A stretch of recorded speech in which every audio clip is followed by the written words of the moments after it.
Okay. Good evening, ladies and gents. Chris Beach here with you in the back cave for another Wednesday edition of In the Blue Corner to talk about the team selections.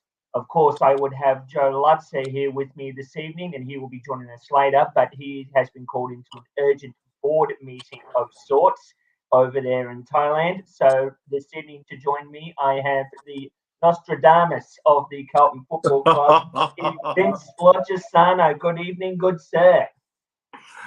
What an introduction. Fantastic. Thanks, Beachy. Yes, good evening to you and good evening everyone out there who's watching. Sorry to impose myself on you again within another 3 days or 4 days of when I last did that.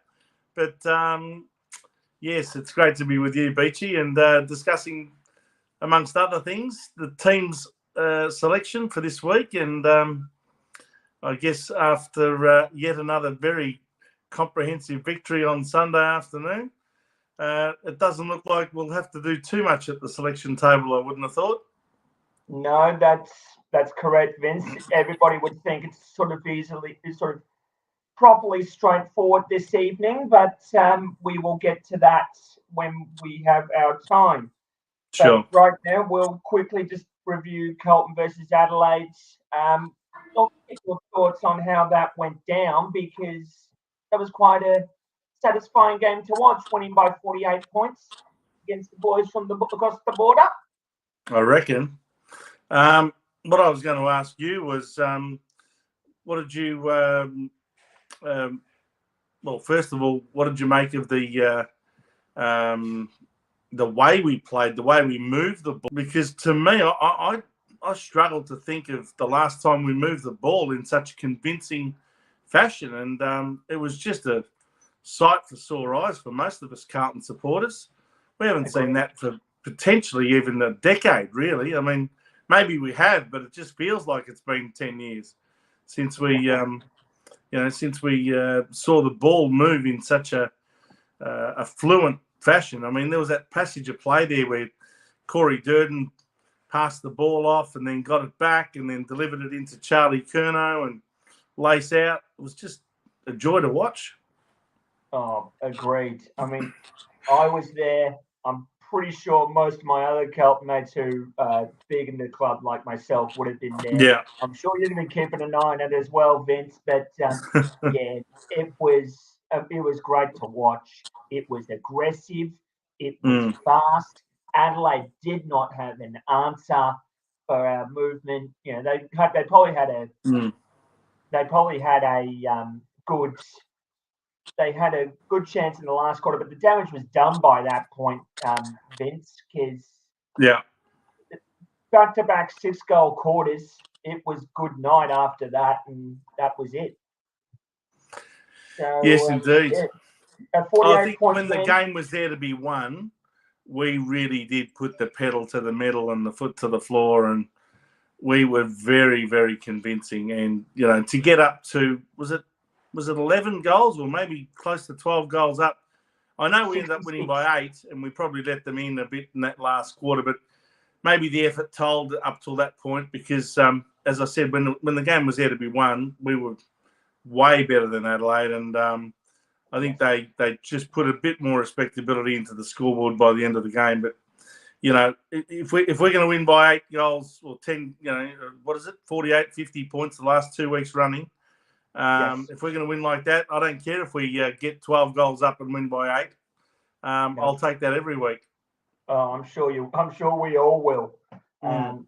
It's all great to be winning comfortably for a change rather than having to go through heart attack stuff like we did against Hawthorn and Port Adelaide, for example.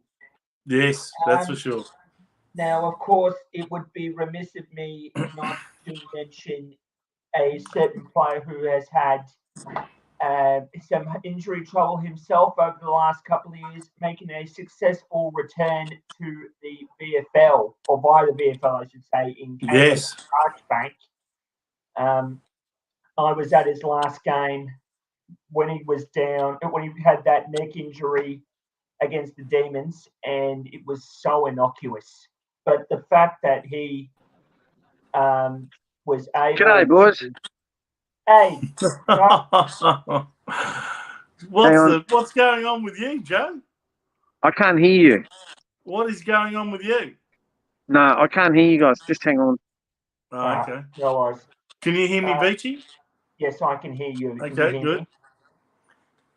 Okay, yeah, that's fine. Joe took having a face nappy on to the next level.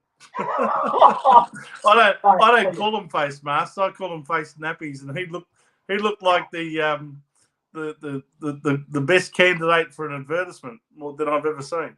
Far out, mate.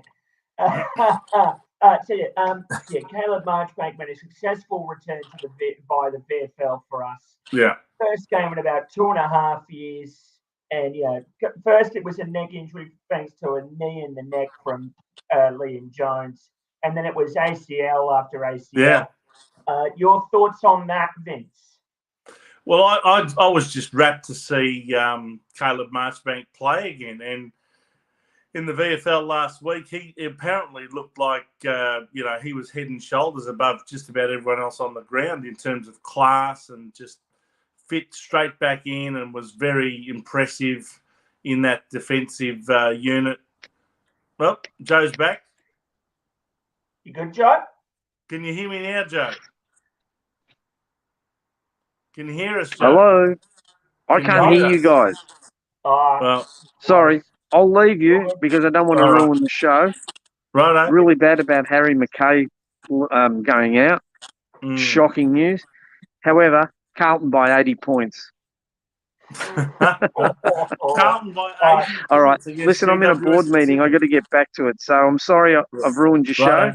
Vince, keep up the good work. Beachy, Sam Edmund. I'll talk to you guys later. Bye. See you, mate. Yeah. It really did look like a face nappy. I'm not trying to say that Joe talks shit all the time. No, of course. But Vince, keep going. Like you were saying, you were wrapped for. I was wrapped that Caleb Marchbank came back to the football field, full stop, and bad news about Harry McKay, isn't it? Or Mackay, I should say. We will be touching on that. We will be. We will touch on that. But I think the good thing about that is that it will add yet another option down there in defence, apart from relying on Lewis Young and obviously Jacob Wiedering to hold down the two key position defensive posts, because Oscar McDonald is still injured and unavailable. Now we've heard news last week that Mitch McGovern has re-injured that hamstring. He'll be out for probably towards the end of the season. So, if Caleb Marchbank can have a really good 3 or 4 weeks in the reserves, and that's how long I would play him for at least. I'd really play him for 3 or 4 weeks in the reserves. He hasn't played football for nearly 3 years. So he's got to get match fit again. The step up between reserves football and senior football is huge. So I think it'll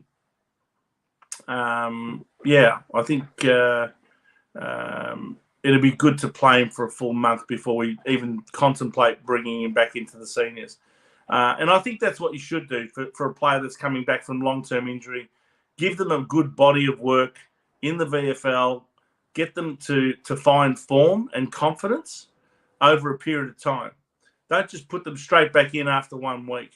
That's what a lot of clubs, would be tempted to do with Marchbank if they were in our position. But I think we've got to play it very sensibly with him. And he has had, as you mentioned, some pretty serious injuries in the journey, ACLs and neck injuries, and potentially even career-ending injuries like that. That neck injury would have been, a pretty serious thing. So it's great to see Caleb back. Let's wish him well, and let's hope to see him back in the seniors within the next month or two. Agreed, because he's going to be a critical player for us for the next few years. By the way, Beachy, are we encouraging some comments out there from our viewers? So yes, I think we are. Let's see Peter Vlahos give us some sort of a comment before. Yep, I've got some comments here. Christopher Broberg, good evening. Just indicating that. Gina Harry Harris Mackay out for 6 weeks plus, yep. asking the question of where it was. Peter Hello, Miles Gina. saying that. Yep. And then I've got some banter, I think, from guys here noticing. Okay, so I had no idea Darth Vader was joining the show tonight. Oh, dear. I gather you're talking about Joe there, guys. He isn't at a meeting. It's his parole. And very good. I've got to give you full marks for that, guys. That was very entertaining. I've got a question here from Paddy, from Guys here himself. Yeah. Can either of you gents tell me why Paddy Dow hasn't come in for Jack Martin after having 33 touches and 2 goals in last weekend's VFL? Well, that might be the one. That might fair question. That might be the change that's triggered. I think. Well, clearly Jack Martin's going to be out. Yes. Injured. It looks like Harry Mackay's out injured.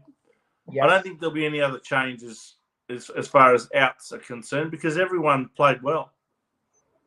The reality is you've got to drop a third player, being either the medical sub or a different player from last week's medical sub. Now, I thought Cottrell came on last week and actually played pretty well.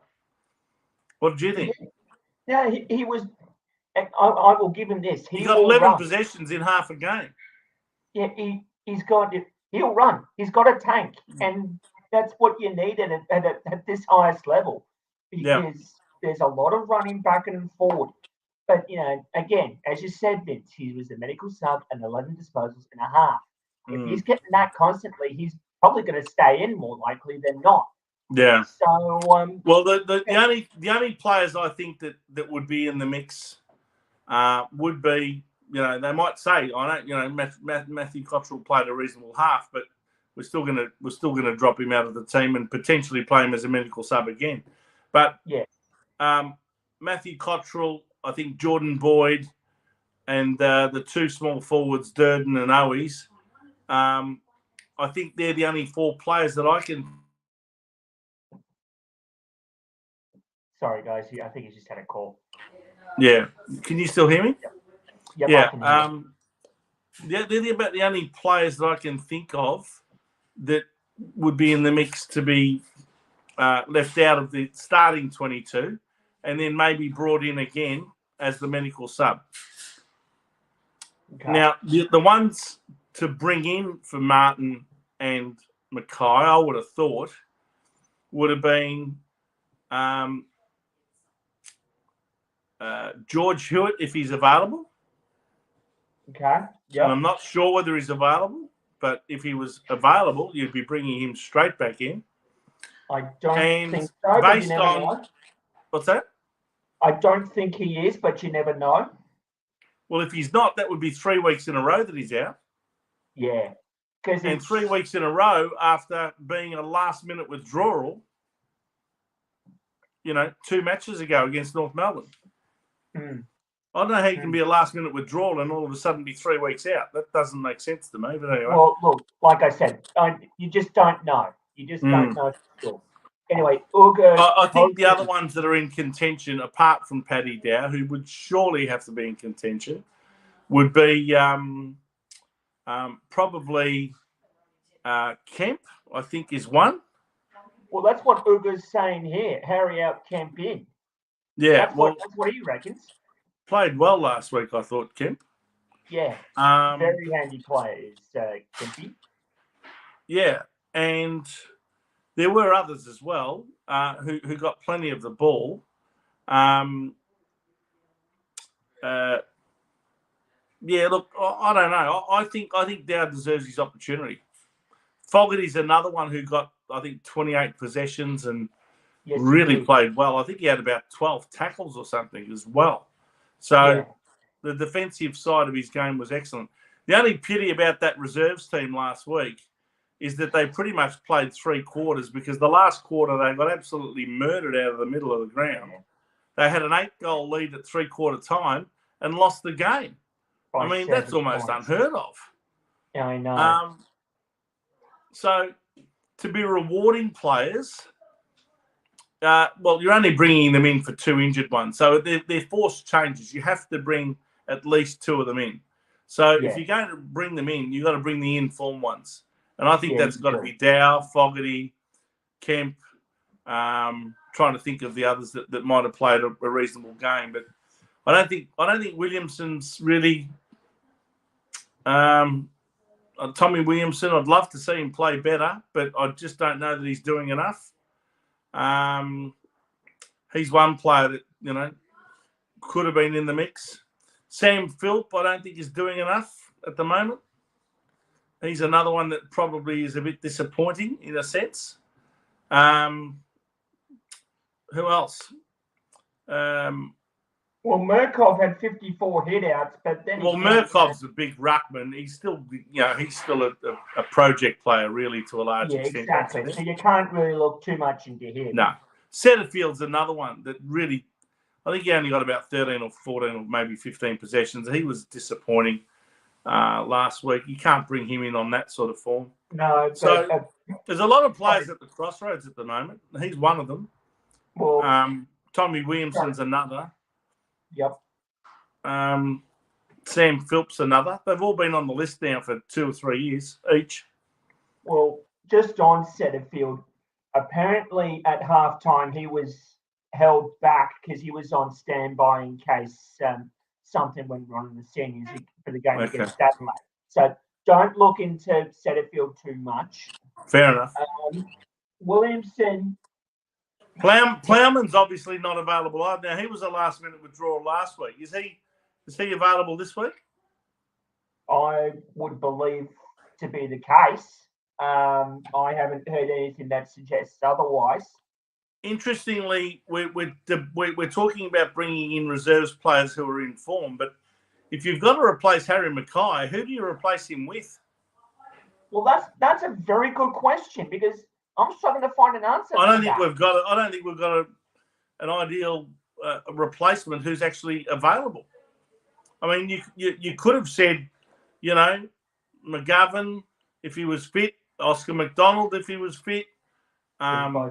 They could all go forward and replace Mackay, but I'm starting to think that maybe they have to start playing someone like Jack Silvani up there.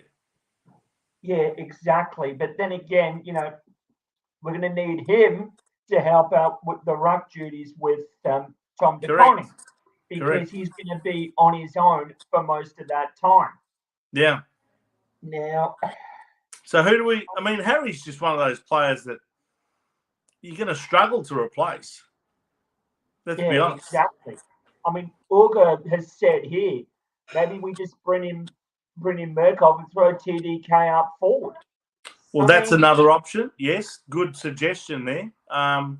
But bringing in Murkoff as a ruckman, geez, that's a big gamble. Very big gamble. I mean, he's about 7'11", but I just wonder whether he's got the football knowledge and awareness about him yet to play senior level football. You could argue just throw him in, see how he goes, but we're talking about games of AFL football here, and it's very important to keep our momentum going. I wouldn't have thought, even though I can see the merit in that suggestion, I wouldn't have thought that the selectors are going to be gutsy enough to make that sort of a call. Yeah, and I reckon if they were going to do that, then they probably should have done it against North Melbourne, if anything. Yeah, yeah. Look, anyway, put him up against Goldstein and see how he goes. Yeah, but Peter Vlahos, good evening to you, mate. Has said great to see Peter again. Motlop possibly in for Martin if Hewitt doesn't play. Yes, that's another. That's another option. But Motlop played last week, and I don't think he did a lot. Yeah, I'm not in favour of rewarding VFL players or Carlton senior list players, but nevertheless playing in reserves if they're not in good form. I just don't see the merit in that. Well, I'm just having a look at the VFL stats here, Vince, and he had 12 he had 17 touches, 12 of them kicks, 5 handballs. Any goals? Nah, one behind. One behind. If he's going to be in the side as a small forward, he's got to kick goals to get his spot in the seniors, surely. Yeah, I would have thought. Agreed. Don't get me wrong, Owies and Durden, they almost seem to be taking it in turns, aren't they? I mean, when one plays, 1 week, like I think last week, Owies might have kicked a couple of goals and Durden was pretty quiet. Then they come up against Adelaide, and it's probably more Durden that had the good game, and Owies was a bit quieter.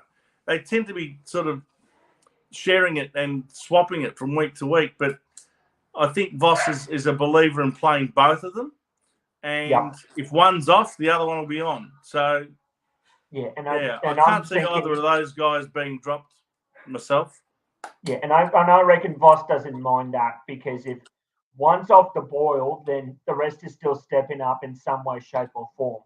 Yeah. Now, we've got to remember, of course, GWS's midfield, they will probably be giving us a push in that middle, because their midfield will be just about as young as ours. Yep. So we're going to have to make sure that we are on our guard from that rush contest, because otherwise, if we aren't, then they're going to smack us out of the centre. Yeah. Well, what do you think? Let's look at the possible makeup of the GWS team. What sort of changes do you foresee happening to our opponents? That's a very great question, because they're coming off what is it? They were coming off another belting against Geelong. Yeah. In Canberra. And I'll tell you this right now, that would not have been a warm place. But anyway, that's different. Yeah, but it's a little bit better on a Sunday afternoon or a Saturday afternoon, whenever it was that they played. I think it was Saturday afternoon in the middle of the day than it would have been that time, I think, a couple of weeks earlier when they played St Kilda there on a Friday night. That was bitterly cold and miserable. Yes, I know. All right, so who do we reckon may come out there from GWS? I don't think they've got all that many injuries, have they? I mean, Phil Davis is a significant injury, and so is Jacob Hopper. No, that's correct. But I don't think any of the others that they've got out are really, significant players. So they should be almost bordering on, a couple of key players short of full strength. Yeah. I mean, if they had Davis and Hopper, they'd both be playing, no doubt. Yes. But the others I don't necessarily see being automatic inclusions, like Daniel Lloyd and Jack Buckley and Brent Daniels, for example. So, no. Whereas Carlton's got a huge injury list at the moment, including not only, the ones that we've mentioned. Well, I'll go through it. For example, Ed Curnow, he hasn't had a game all year. In fact, he's almost been the forgotten man of the Carlton list. We don't know how long he'll be out. He's indefinite at the moment with that knee injury. Yep. Now, Zach Williams came back, didn't he? So yes, he did. He's still got a bit of an Achilles issue by the looks of it. George Hewitt, been out for 2 weeks, maybe a third. Mitch McGovern, well, he's now out for 10 to 12 weeks. Yeah, he's gone. Yep. Mark Pitnet, the number one ruckman for us, 7 to 11 weeks. Oscar McDonald, again, problems with his back, indefinite. Yep, gone. David Cunningham, he's another one that you'd like to see coming back soon from his ACL injury that he sustained last year. But, again, a bit like Marchbank, he's probably going to have to get some form up in the VFL before he comes into the seniors. Yep. Liam Stocker, he's another one that, is going to be out for at least another week or two. Yep. Josh Honey, haven't heard anything about Josh. I haven't either. He shouldn't be too far away, but again, he's going to probably have to come back via the VFL. Yep. And finally, Luke Parks. Foot injury. Still no certainty about when he's going to be back. And now the latest news is Harry Mackay. So I'm really concerned about the Carlton injury list. I've said it before. I think it's going to get to a point where the damn wall could break. I do wonder whether this injury to Harry Mackay is going to be that damn wall breaker. Well, yeah, I reckon. Is this going to be the what do they call the what is it that breaks the camel's back? The straw. The straw. That's what I was thinking of. The straw that breaks the camel's back. Yeah. And then, of course, as Jenna just pointed out as well, Jack Martin's also on that list as well. So, and Jack Martin now, yes.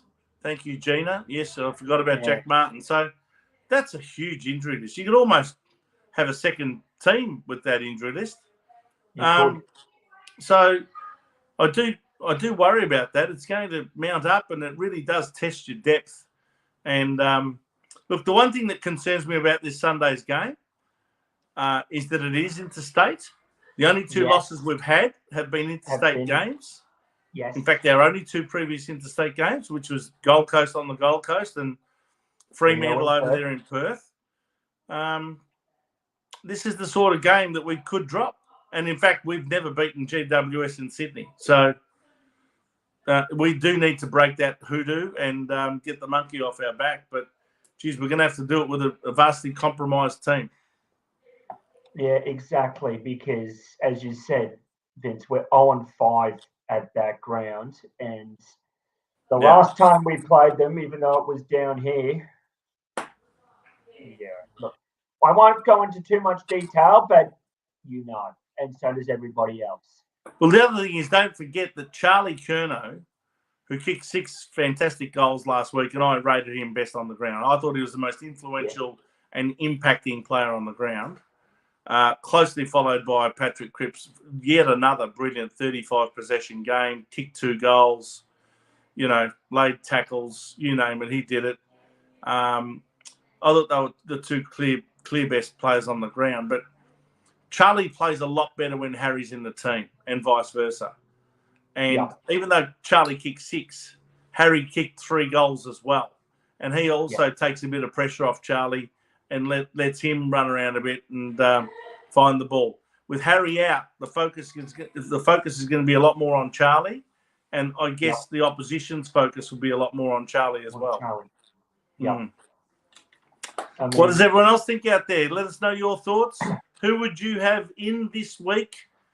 And assuming that we have lost Harry Mackay and Jack Martin as injuries, would you drop anybody from last week's brilliant 48-point win against Adelaide? Basically an 8-goal victory after a 50-point win the previous week. Would you be dropping anyone out of that team? And if so, who would you bring in their place? We're keen to know what you think. Yes. Don't forget our YouTube channel as well, In the Blue Corner, or you can go to our Facebook page, In the Blue Corner, as well. Yep, that's where these comments have been coming from tonight, ladies and gents. Yep. Solana Uga, I appreciate this comment because I was at this game when it happened. Let's hope they don't know. I don't think that's going to be happening again anytime soon. But I can guarantee you, Uga, that they're not going to be beating us with only 16 players on the ground. I don't care how banged up Carlton is. They're not going to be doing that. They're not that good this year, GWS. And I do wonder whether the players are, in a way, playing like our players played last year when they were coached by David Teague. They didn't seem to have any real urgency or desperation about them. GWS are playing like a team that wants a fresh change. I honestly don't think Leon Cameron's going to make it past this year. I noticed that both club and coach have agreed to put off contract talks until the end of the season. I think that's a very dangerous thing for Leon Cameron when the club comes out and says we want to put off any contract renewal until the end of the year. They are sitting, bottom 4, roughly? About that, yeah. Only a couple of wins on the board, 2 wins out of 8. They're going to have a remarkable turnaround to have any chance of making the finals this year. I know they had a bit of a run at it last year, and they actually made the finals and then they went on to win their first final against Sydney by a couple of points. But that was a great effort by GWS last year, but they are not playing like that sort of team this year. And look, they could come out and surprise us on the weekend, mainly because of our injury list. I think if they were to upset us, it's, I think, going to be mainly brought about by that. But we could also still have a comprehensive win against them, judging by the way they've been coming up against other teams. The only really impressive game I think they played was the previous week to last week's belting by Geelong, because the previous week they came out and belted Adelaide in Adelaide. Yeah, yeah. And that's so not they are easy to capable do. of coming out and smacking teams. And that's not easy to do, beating Adelaide in Adelaide. As Peter Vlahos has put in one saying, in Hilda Fogarty. And Kemp. Yep. And out, Martin and Mackay. Okay. Gina Harris now comes in saying Motlop, Kennedy and Hewitt. Out, obviously, H, Fogarty and Cottrell. Well, okay, Gina, here's the thing. Fogarty was already out. He was playing in the VFL in the last week. So that may or may not work, but we'll see how we go there. What everyone has to remember is you can have, for example, if you're going to have 2 ins, you have to have 3 outs, not the other way around. I think a lot of people have been putting 3 ins and 2 outs. What you really need is the other way around. 2 ins, 3 outs. So then from the emergencies, one of those will be chosen as a medical sub on the day. Yep. And guys, you've got to remember as well, we're Sunday. So the team that gets officially listed is an extended bench. That's right. There's an extended bench as well. So whoever you guys are thinking may still get picked, but they might be the part of the extended squad, which means they may still be part of the emergency list when we officially name our side. So now that that's happened, I guess really, as we already spoke about before, Aaron Mackay out with the knee for 6 weeks. It's the meniscus, for those asking. And anybody who's done a meniscus injury in that knee, I know 2 people who have, they say it's not fun. Not fun having those. No, I wouldn't expect it to be fun, and it's a real worry if Harry is injured to that extent. I do worry about losing players for big chunks of time, because they tend to lose not only the game, we lose them for those games, but they themselves lose some match fitness and some, I guess, some of that touch takes a while to come back.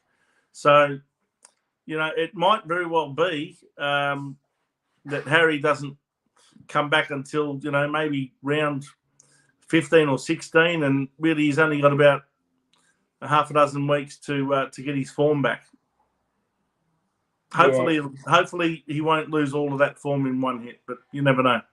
No, exactly. And we're going to have to really keep our eye on that because knee injuries are painful as it is. Yeah. So, guys, another comment here. The fact that Patrick Cook's lowest disposal this season has been 30 against Richmond. He is ranked 24 on the player rankings, followed by Walsh at 28 and Wheats at 30. Interesting stats. So, okay. Yes. Yeah, so in other words, every single game he's played this year, apart from that one against the Gold Coast, I imagine, where he went off in the first quarter, I think, with that injury to his hamstring. So of all the other games, so I think he's played 6 games other than that one against Gold Coast. So those 6 games, he's definitely gotten 30 possessions minimum each time. Yeah. Exactly. He's in career best form. The real beauty about Cripps' form is that not only is he back to his best as a contested bull, but he's also kicking goals. And really that is making an impact, obviously, on the scoreboard. But I think that's added another string to his bow, and he's doing it consistently. It's not just a one every half a dozen matches he kicks 3 or 4. he's actually kicking at least a couple of goals every week, pretty much. Exactly. And, depending on what you guys want, it could be a drop punt, it could be a snap around the corner from directly in front. I guess it really doesn't matter by this point because so long as he's kicking them, we won't care. Now, Gina's actually asking the question, what it actually is that injury? So, okay. Look, I gather she's talking about the meniscus and the knee injury. Yeah, in the knee, yeah. So, Look, I'm no medical expert, but there are, as far as I'm aware, there are 3 parts to your knee.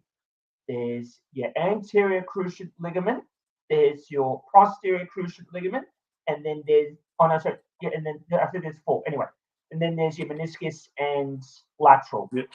And your medial ligament. Yeah, okay. So there's 5. Yep.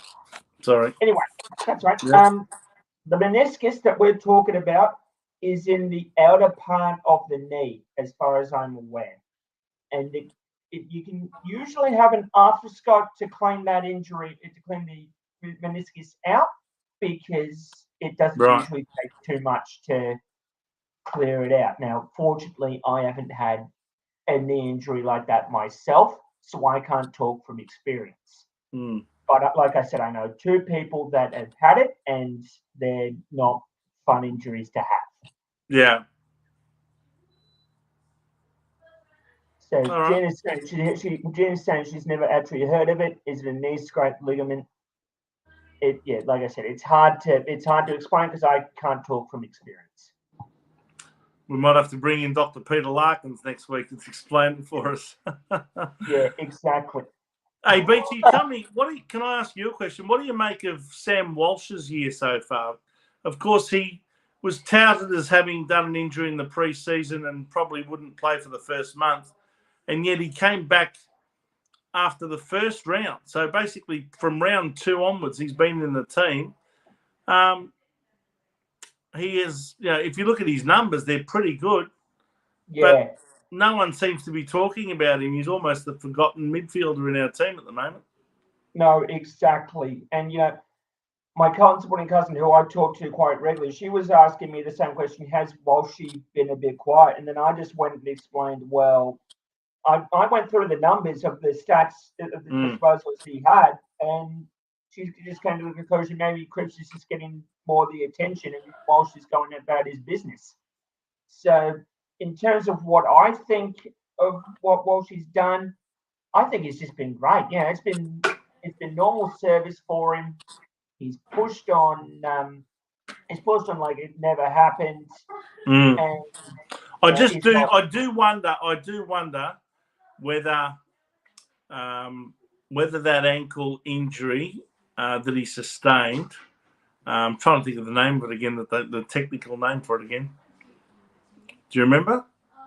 Endosmosis or something? Syndesmosis, I think. Syndesmosis. All these technical names are getting the better of me. So that's syndesmosis injury, which is basically like an ankle injury. I do wonder whether it's hampering him.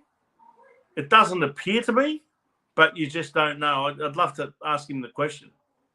Yeah, great. And get an honest answer, of course. Yeah, we'd all love an honest answer, Vince, trust me. Brendan Bevilacqua, good evening to you. Brandon Bevilacqua, yes. The Melbourne Coffee Roasting Company guy for the Jumper Punch and yourself. Nothing but the best. He says, hey guys, what would our forward line look like over the next 6 to 8 weeks? Do we go next man up or do we shuffle the magnets? Next man up. Look, it's a very good question. With Harry out, it leaves a gaping big hole at full forward. I don't think you're going to get anyone that's going to, be anything close to Harry. But what you do want is someone who can at least compete for the ball, is going to go up for their marks, is going to go for a lead. It's almost tempting to bring in Brodie Kemp and see whether he could play that position, or potentially put Brodie Kemp in the back line and throw Lewis Young up forward, because they've done that to good effect in the past couple of weeks as well, haven't they? Exactly. And would you do that as an experiment, Beachy? Well, I guess it couldn't hurt. I mean, if we I think it's about time Brodie Kemp was brought back into the team and given an opportunity to play, at least 4 or 5 weeks of senior football, come hell or high water, and see how he performs. Yeah, and if you look at the last couple of weeks with Lewis Young down back, he's been taking everything, but it's what he does with it once he's taken the mark. His disposal efficiency in those last 2 weeks, he hasn't missed a target. No. So it's incredible stuff that we good to see, isn't it? Yeah, it's good to see. He's really stepped up and taken the opportunity. That's the best part about it is that the opportunity was put before him and he grabbed it with both hands, and he's really impressing a lot of people with the way he's playing. Lewis Young. Exactly. And well, he can sort of be a backup ruck option as well if we need him to. But it's not fun. We haven't even thought, we're going to throw him in. But no, he's actually done quite well there. Indeed. All right. Well, there's another option, and that is to maybe even play someone like Matthew Kennedy a little bit further forward, maybe to take Jack Martin's half forward flank. He is able to take contested marks, and he has got a beautiful kick. We saw him kick a magnificent goal from the boundary line last week against Adelaide. That was an absolute rip snorter. But he's done that before. He's a beautiful kick for goal. So if he can complement that with his contested marking, maybe Matthew Kennedy's an option. Not necessarily as a full forward, but certainly further up the ground. And you know what? You've just reminded me, Vince. Yeah, Matthew Kennedy, we're proud that you've decided to stay with us for another 3 years up until. Yes, that's great news that we heard today. A 3-year extension for a player that was essentially, almost kicked out of the team. In fact, he lost his this position 2 years ago, and was put on the rookie list.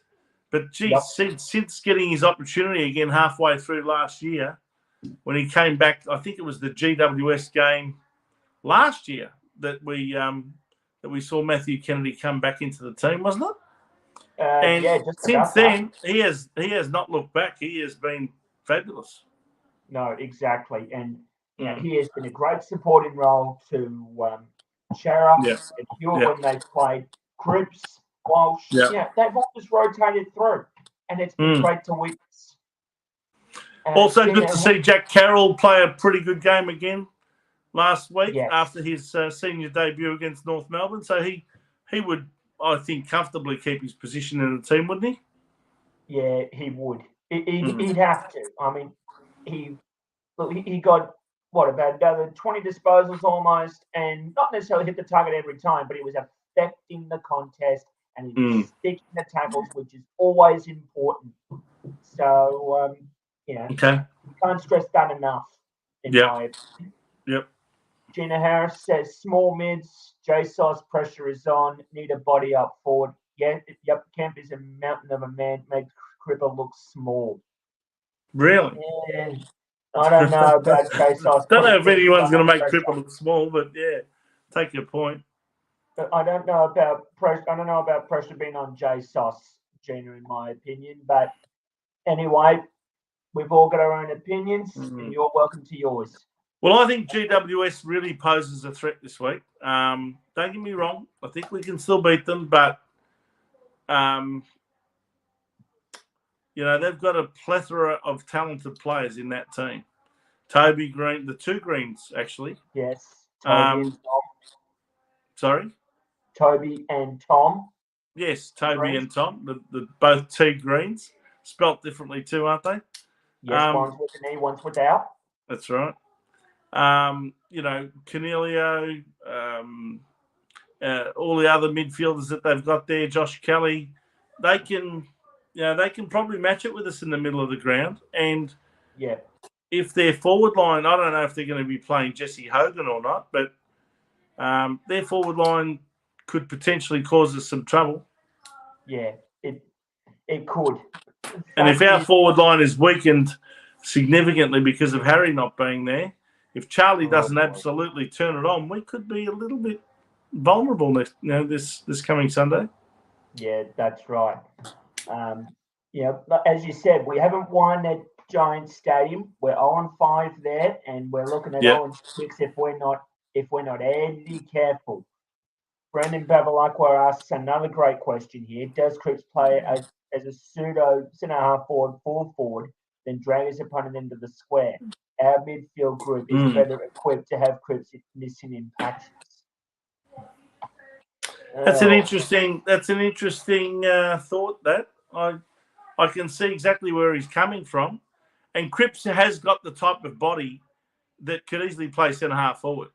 So they could drop Charlie Curnow to full forward, and basically say to him, you've got to pick up where Harry left off in terms of kicking goals from full forward, and maybe you do bring in Cripps into the middle, at least for patches of time. Maybe you bring in Brody Kemp. We need.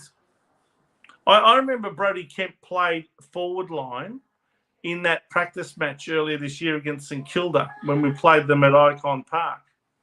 And he played a really good game. One of the most impressive things about him that day was his capacity to lead from that forward post and lead up the ground at different angles and accept the passes that were coming towards him. And he was a strong mark in front and a beautiful kick for goal. So you never know. He might end up slotting in there in that forward line.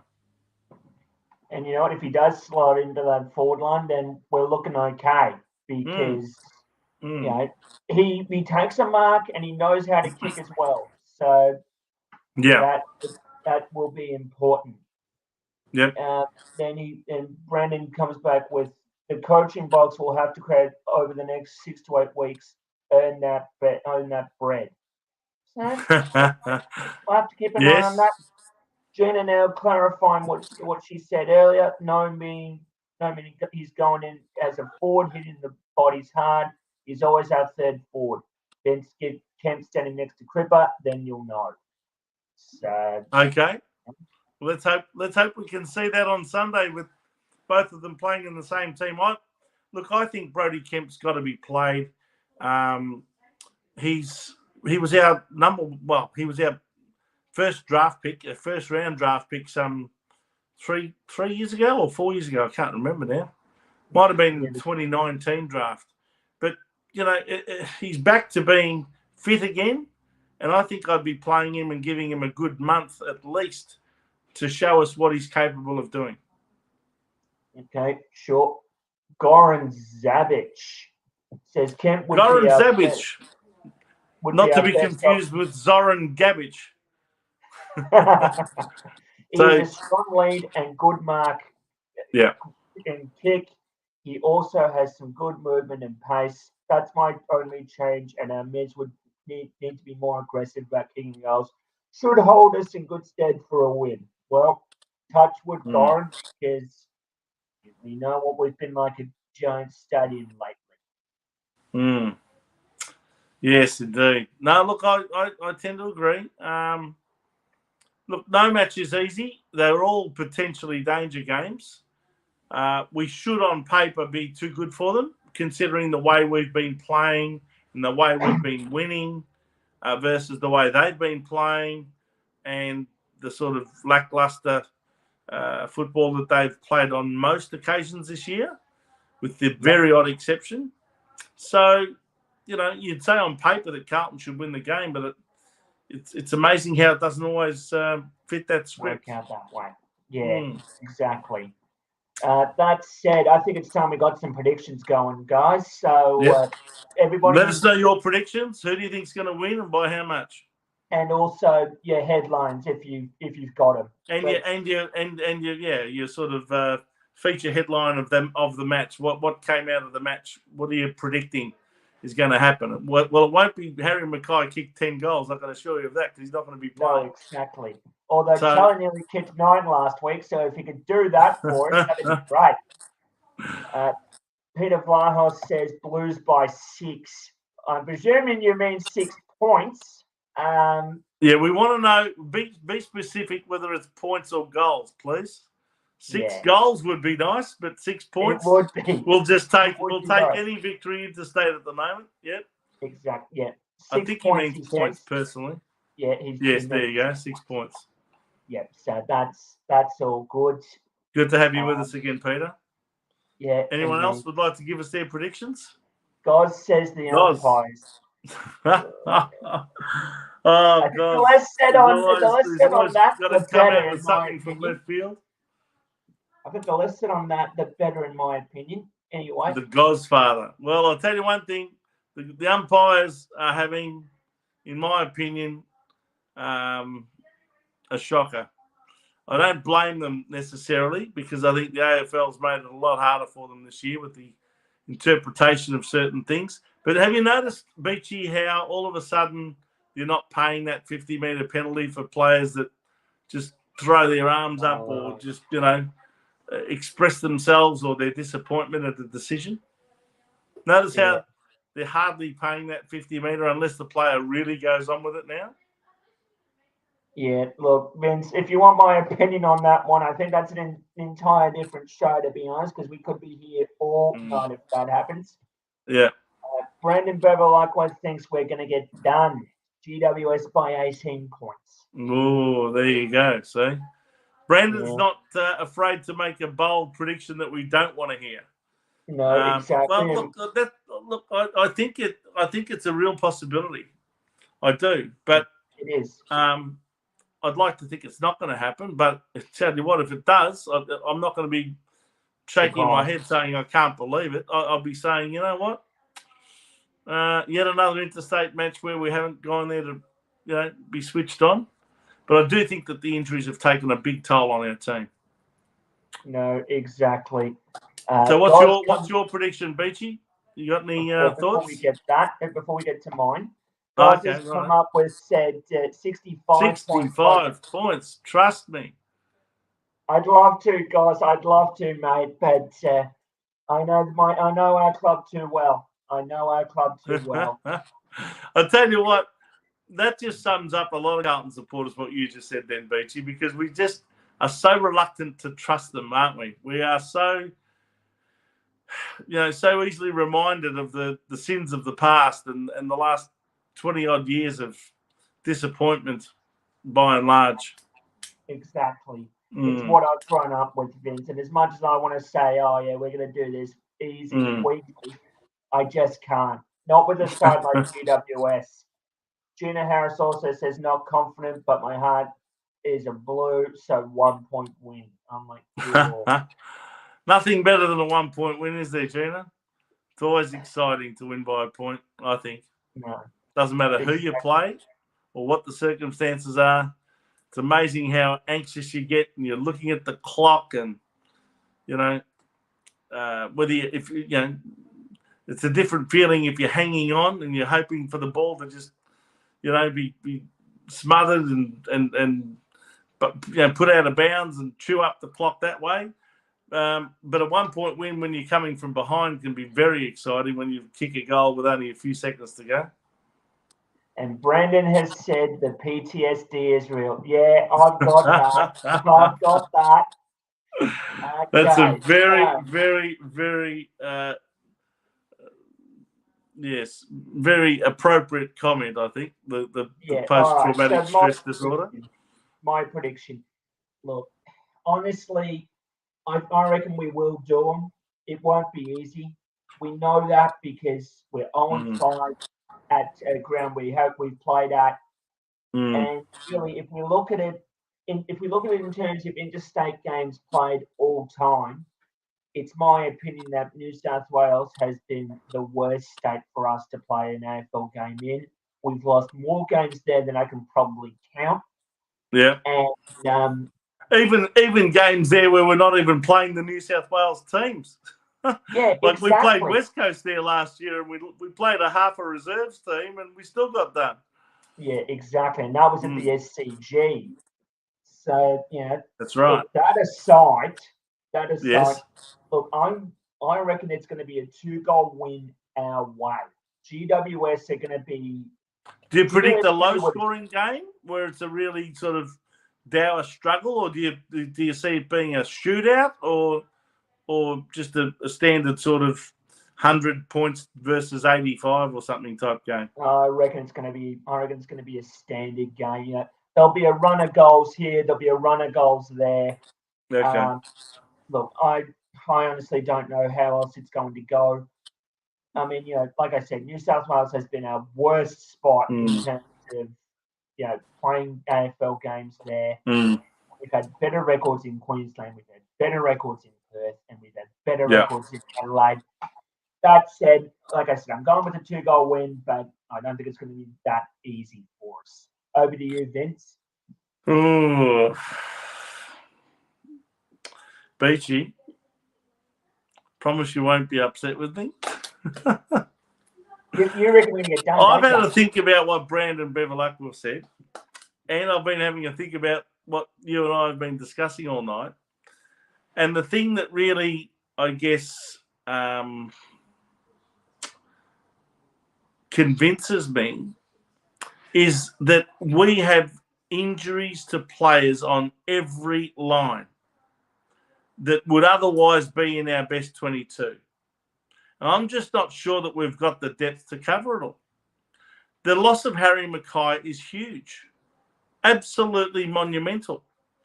Do you realise that the betting on this game actually has GWS as favourite?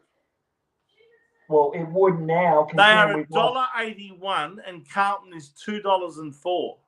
Now, judging the teams on the ladder, you'd say that's got to be a mistake. But the money has come flooding for GWS to win this game. And I think it's a reflection of how important Harry Mackay is to our team.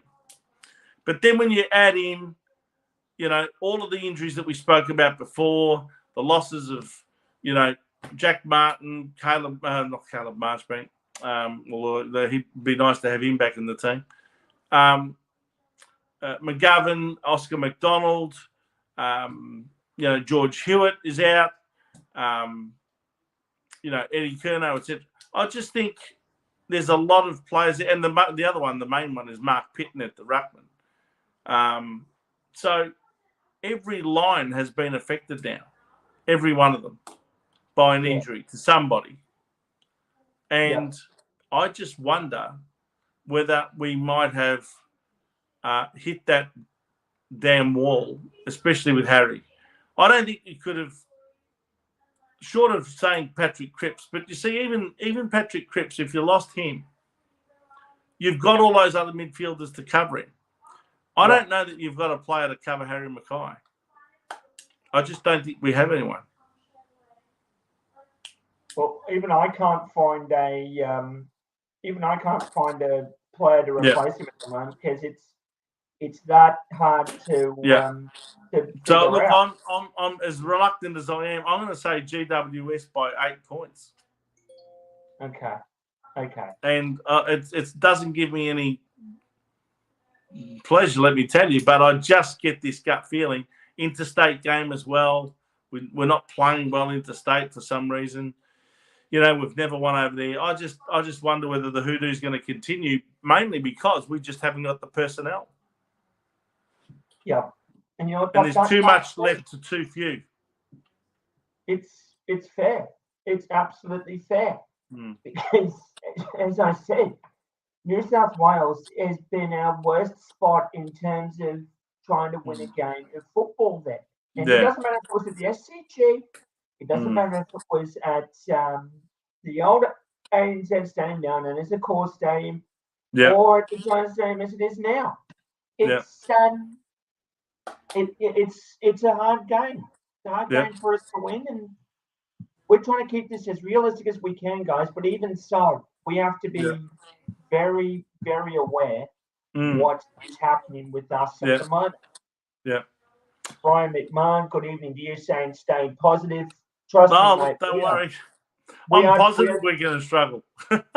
we are staying positive as much as we can, but at the same time, Brian's right. We should stay positive. We've got every reason to be positive based on our past performances, but I think we've also got to be realistic too and just realise that, hey, you don't replace quality players like Harry Mackay very easily. No, exactly. And that's what I was going to say. We've got to be realistic too, because, GWS have caused some havoc for us over the last few years. And even looking at our draw coming up, we'll get to that in other shows, but looking at our draw coming up, there are some hard games coming up for us as well. Well, we've got Sydney Swans the following week on a Friday night. It's our home game at Marvel Stadium. That should be a rip snorter. But I'll tell you what, now that Harry's out, it's going to be very, very difficult to make a case for us, other than the fact that we're playing at home. But anyway, you never know. Your luck. The team's not built on just one player, even though he's a pivotal one to us. But it'll be interesting to see how we handle it in the next month or so. I don't know. It might be 6 weeks, might be longer with Harry out. But it's going to be a huge challenge for Michael Voss and his coaching team to come up with some solutions and some options and answers. I'll be very, very curious to see what he does to try and combat the loss of Harry Mackay. And we all will be, and we'll be very impressed if we are able to come away with this against GWS. Absolutely. I think that's Beachy, we'll go. We're pretty much. I think we're pretty much done for the night, aren't we? Yes, we are. We've just ticked over the hour, and I think that's going to end us there, which is perfect. Well, thanks for inviting me on the show. I hope I've given you and our viewers what they're looking for. And don't worry, everyone. I'll get my ugly head off the screen after this and let Joe come back next Wednesday night. We should mention, of course, all the other, the Sunday night show with myself and Steve at 8 o'clock. And, of course, there's some big episodes of the Jumper Punch coming up in the next few weeks. Rocco and all the boys do a fantastic job there on their own channel, the Jumper Punch channel, as well as with Blue Abroad. So don't forget to watch their show every Tuesday night at 8 o'clock, and their feature interview of the week every Wednesday night. And, of course, you can see all of those shows on replay by visiting their channels on YouTube. Exactly. And I'll just quickly finish by saying, get around all of us. Get around all the Carlton channels. Support every single one of us. There's plenty of us out there because we're all on the same team, aren't we? We're all there. We're all trying to create the same content. We're all trying to support our club in our own ways. Yeah. We need to make sure that we stick together during this currently good time at the moment, because it's not often we're going to be sitting up there when we've been down there. That's right. That's the end of that's going to be it from me. I'll call it from there. It's also good night from Vince as well. Go Blues. We'll call it an evening. Go Baggers. Go Blues.